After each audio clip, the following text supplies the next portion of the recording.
tayo? Alright, so good day again. I am Sir Jordan and I will be doing a lesson about digital arts. Now, from the word digital arts, what comes into your mind?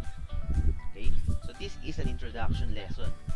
Introduction lesson meaning we will just scratch the surface about digital arts. But then I know for a fact that you have an idea. You don't have an idea what digital arts is. But arts per se, I know you have an idea. So what's on your mind when you hear the word arts? Anything? Okay, so perhaps I am going to give my definition about arts. All right, so I'm gonna be just a disclaimer. I am going to be quite technical about it.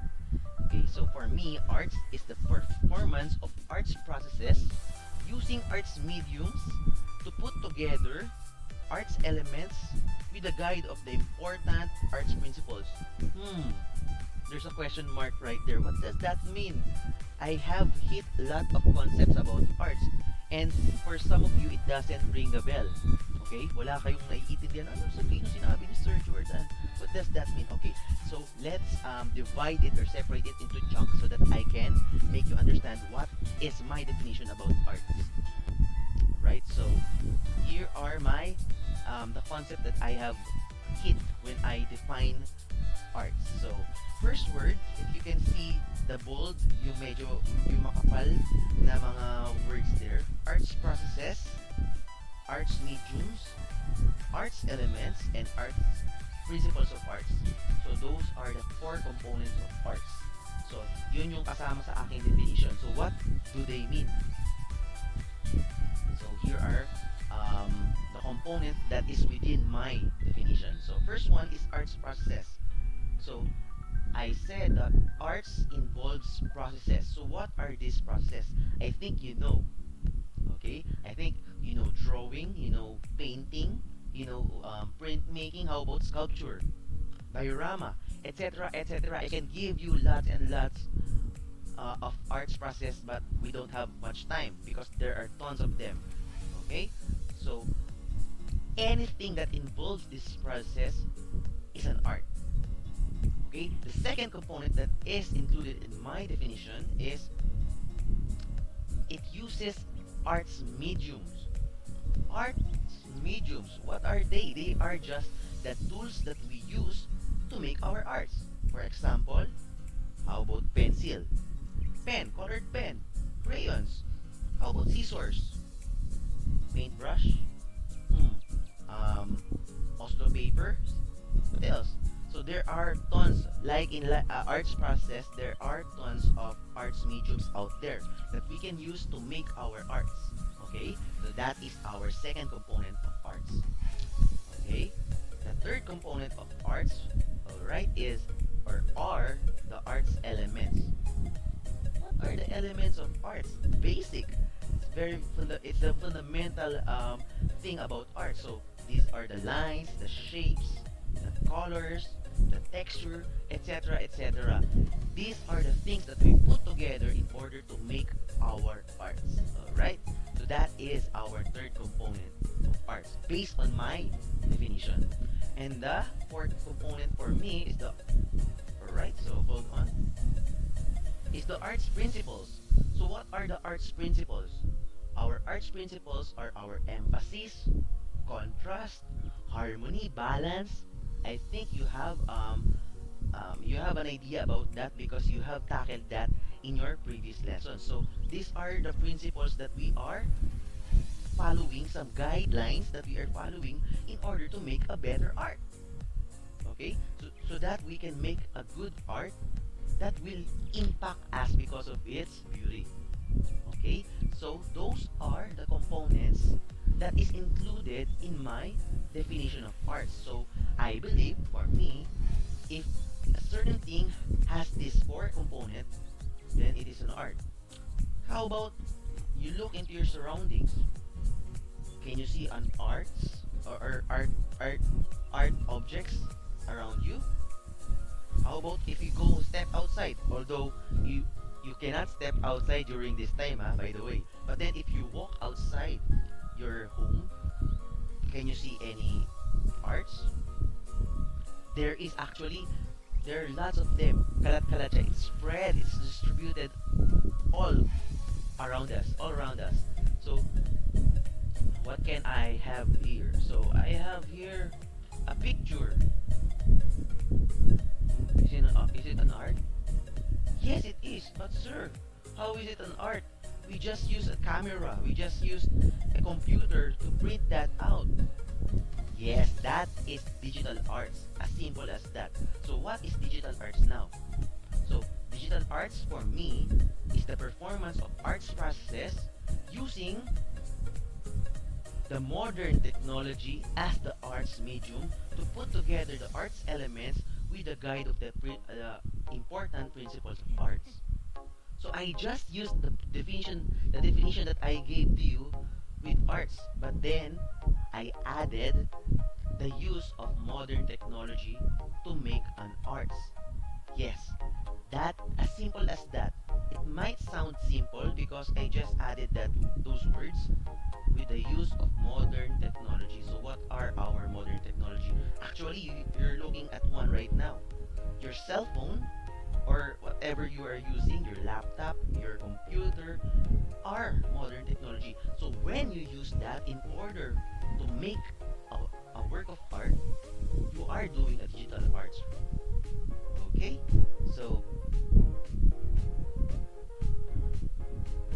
there are some important terms that you should know before we get deep into a digital arts, because actually it might sound simple. Digital arts is just the use of modern technology to make arts. Simple, but it's not that simple because digital arts is a very broad term. It encompasses many forms of arts. So actually, even with the use of cell phone, you can paint. Sir, where's the paintbrush? I thought when you're painting, you need a paintbrush, you need a paint, you need a canvas. Not anymore in digital arts, because in digital arts, you can paint using just a paint software. Software? What is a software? So that is the thing that we are going to discuss right now. So in digital arts or in technology, generally in technology, we break it to two parts or two components. So the first one is the hardware. So what is the hardware? Hardware is anything that can be held. We can hold that, we can touch it, and we can press some buttons in it. So those are our hardware. So we use hardware so that we can control our digital arts, so that we can do. So in my definition on the screen, look at your screen. So hardware is the physical parts of the computer, that we can touch, feel, hold, and manipulate to perform our digital activities. So to give you some example, the keyboard, you can see it on the screen. The keyboard, the monitor, you can hold those things. This right here is a hardware. This is a headset. What else? How about your cell phone? That is a hardware. You can touch your cell phone, your Android or your tablet, whatever you are using, your laptop, your printer, whatever. What else? Can you give some? Good. Alright, so those are our hardwares. Alright, and then the next thing within the hardware, inside our hardware, there is our software. What is software? So software now are the things that we can manipulate but we cannot touch. Huh? We can manipulate but we cannot touch. Yes, because they are inside our hardware. We can manipulate our software through our hardware. For instance, if I want to draw on my computer, I cannot hold my pen and draw on my computer. Okay, I will just put stains on my computer. I don't want that. So for me to draw in on a paint or paint on my computer, I need to use mouse. Right? I need to use this one so that I can draw inside the computer. The one that I am controlling inside the computer is the software. So These are the application that you use. For instance, in your cell phone, some of you loves to download applications through Google Play. So whatever you are downloading from Google Play are softwares. Applications are softwares. Programs are softwares. But what else? Facebook, YouTube, mm, Paint, and all of the things that you are working with in your computer are softwares. Okay, so to distinguish, to distinguish hardware from software, just remember this: hardware you can hold, you can manipulate, right? Directly, physically, hardware. Software, you cannot directly manipulate it. You need a hardware to manipulate software. These are the programs and platforms that you are using for you to perform your digital activities. So in our case, our digital activities are arts. Alright? We are going to do arts through our technology, through our hardware and software. So these are our look on the screen. These are our example of softwares. Alright, again, so again, what is hardware and software? Okay, they are the things that makes up a technology, right? So digital arts is using these technologies in order for us to make an artwork. So what are the advantages and disadvantages of using a digital arts? Okay, I remember I gotta share it to you.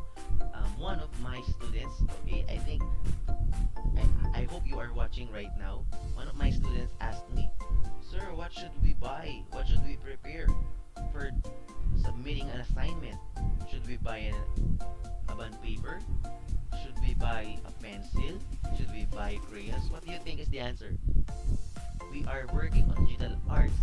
Do you think we need that? No, because all of our artworks will be done through our cell phone, PC or computer, laptop, or whatever hardware you have available there. Okay, so you don't need. So that is one of the advantages of digital arts.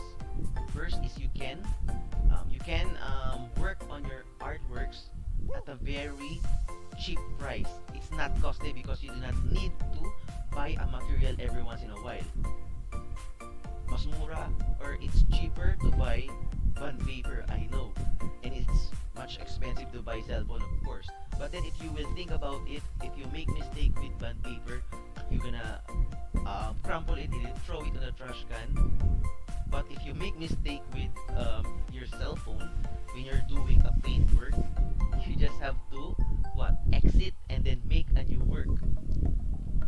Did you waste any bond paper? No.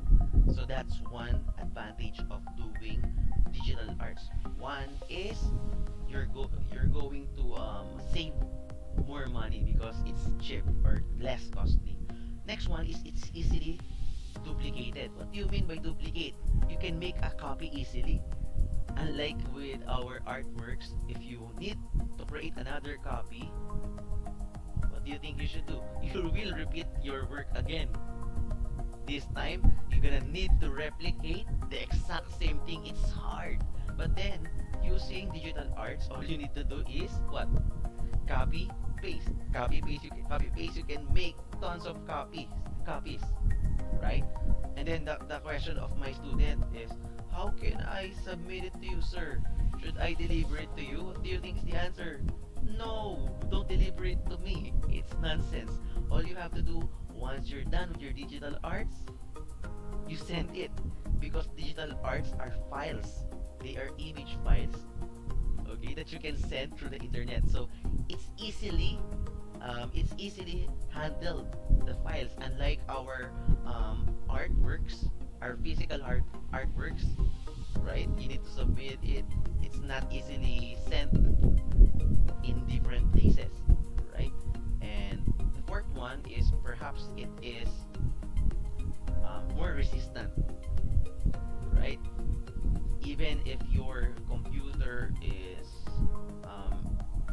not functioning as long as you have a file, you have a save file on your, perhaps on your cloud, on your USB, you have a save file of that artwork, you still have it. Unlike if you have your artwork on your table and then you spill the water on it, goodbye art, goodbye assignment, goodbye artworks, right? So I think some of the disadvantage of using digital arts is number one, perhaps it can be corrupted. When it's corrupted, right, the file is gone, right? What else? So for some, they believe that it's much harder because they're not used to doing digital arts compared to using our hands and drawing, painting physically. And the last but not the least, some of the people believe that digital arts is not a form of art because they are done digitally, or there is already the effect of modern technology. But then, the reason why we are studying digital arts in our arts class, because right now it is an accepted art form. Okay, so let's all agree that digital arts is an arts. Alright, so if you have questions, post your comments below. Alright, please subscribe to this channel. Alright, and like our page. Okay, goodbye.